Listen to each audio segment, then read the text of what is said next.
Hello बच्चों, आज हम चैप्टर 3 आनुवंशिकी में नया टॉपिक स्टार्ट कर रहे हैं।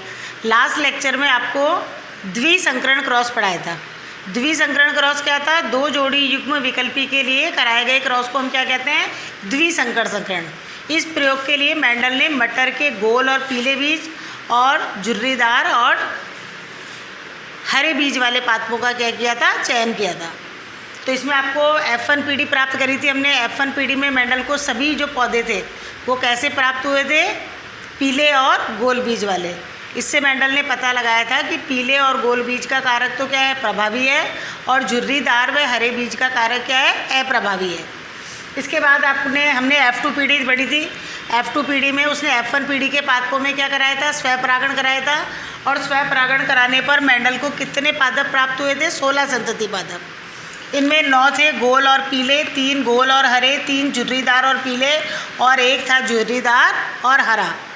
तो इसके बेस पर मेंडल ने 2 प्रकार का अनुपात निकाला, लक्षण प्ररूप अनुपात और जीन प्ररूप अनुपात। तो लक्षण प्ररूप अनुपात प्राप्त हुआ था 9:3:3:1। ये कैसे प्राप्त हुआ था? ये मैंने आपको लास्ट लेक्चर के अंदर समझा दिया था। अब जीन प्ररूप अनुपात कितना है? 1:2:4:1:1:2:1:1। अब ये जीन प्ररूप अनुपात किस प्रकार से निकला है वो वापस हम इस जो 16 खानों की जो सारणी है इसके अंतर्गत समझेंगे। अब इसमें हमको ये देखना है कि 16 ब्लॉक्स की जो आपने सारणी बनाई है उसमें एक ब्लॉक के अंदर या एक खाने में कितने तो प्रभावी और कितने अप्रभावी जो कारक हैं उनसे मिलकर किस तरह के जीनी संरचना बन रही है। तो यहाँ मैं आपको एक एक समझाती जाऊँगी। जैसे पहला है वन।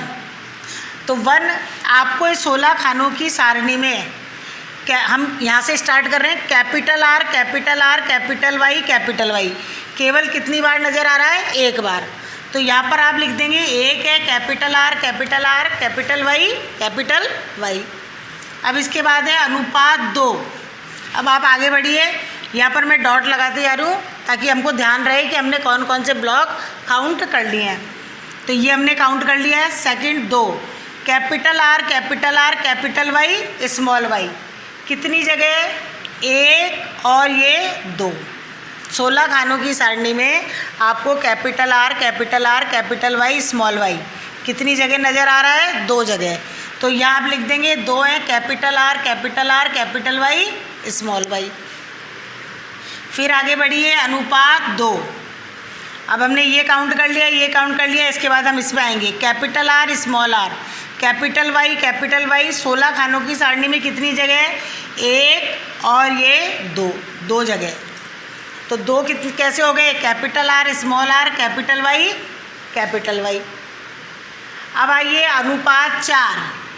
अब हम आगे बढ़ रहे हैं। Capital R, small R, capital Y, small Y इन 16 खानों की सारणी में आपको कितनी बार नज़र आ रहे हैं? तो कितनी बार आ रहे हैं? 1, 2, 3 और ये 4। Capital R, small R, capital Y, small Y, capital R, small R, capital Y, small Y, capital R, small R, capital Y, small Y, और capital R, small R, capital Y, small Y. तो ये कितने हो गए? 4 कैसे हो गए? Capital R, small R, capital Y, small Y. अब आइए अनुपात 1। अब आप आगे बढ़िए। इसको हमने काउंट कर लिया, इसको कर लिया, इसको कर लिया, इसको कर लिया। अब आएंगे हम इस पर। तो capital R, small Y, small Y 16 खानों की सारणी में कितनी बार नज़र आ रहा है? केवल एक बार नज़र आ रहा है। तो 1 आप लिख देंगे capital R, small Y, small Y. अब आगे बढ़िए अनुपात 2। यहाँ तक हमने काउंट कर लिया। अब आ गए हम इस पर। Capital R, small Y, small Y. एक तो ये रहा 1 और ये 2 जगह आपको नज़र आ रहे हैं। तो 2 कैसे हो गए? Capital R, small Y, small Y. अब है अनुपात 1। अब आप आगे बढ़िए। इसको काउंट कर लिया। अब हम आएंगे इसके ऊपर।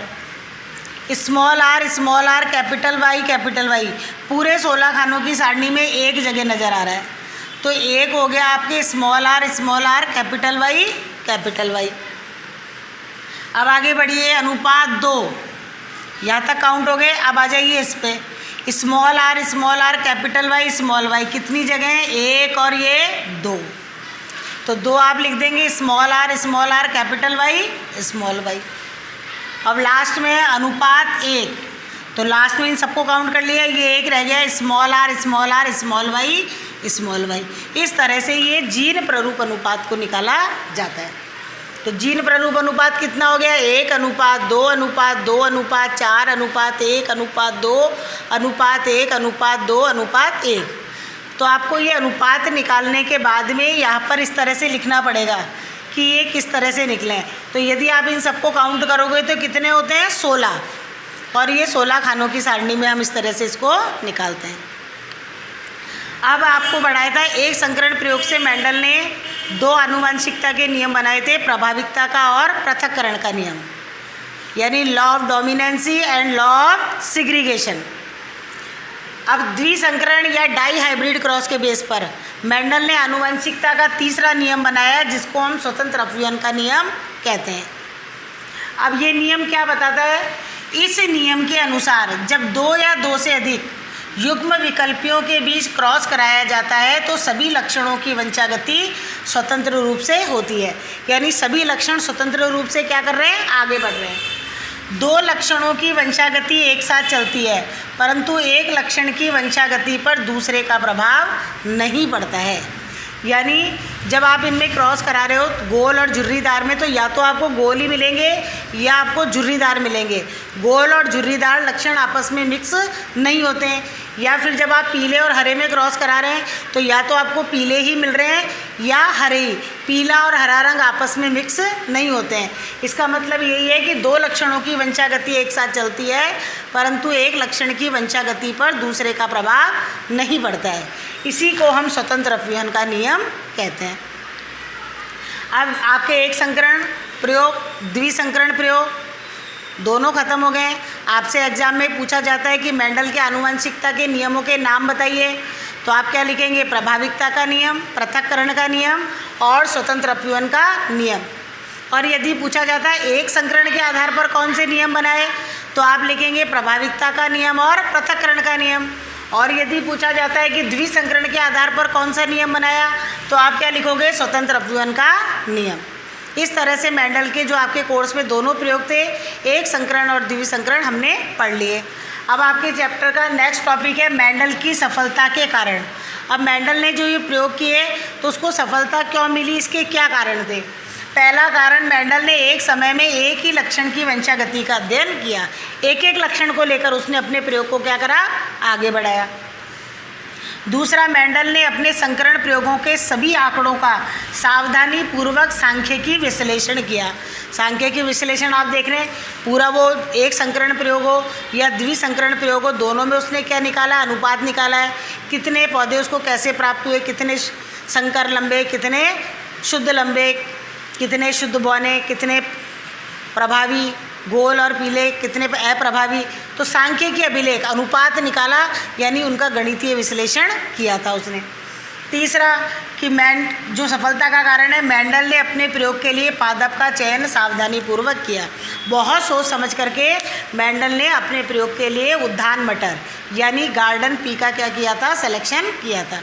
और क्यों किया था ये मैंने आपको पीछे बता दिया है जब पहले लेसन चालू किया था। तो ये मेंडल की सफलता के क्या थे? कारण थे।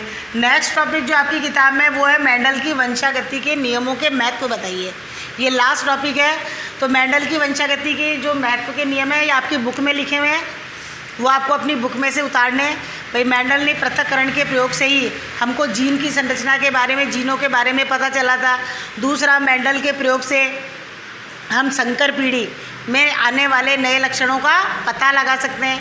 इसी तरह से मेंडल के प्रयोगों से हम कोई जो अनुपयोगी लक्षण है किसी पादप में, उनको तो क्या कर सकते हैं? हटा सकते हैं, और उपयोगी और अच्छे लक्षणों को ला सकते हैं।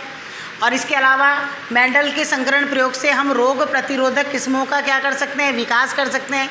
इसके अलावा जितने भी आनुवांशिक रोग से संबंधित विज्ञान की शाखा है सुजननी की, तो आनुवांशिक रोग जो होते हैं वो एक पीढ़ी से दूसरी पीढ़ी में किस प्रकार से पहुंचते हैं, इनके बारे में भी मेंडल के आनुवंशिकता के नियमों से ही जानकारी मिली थी।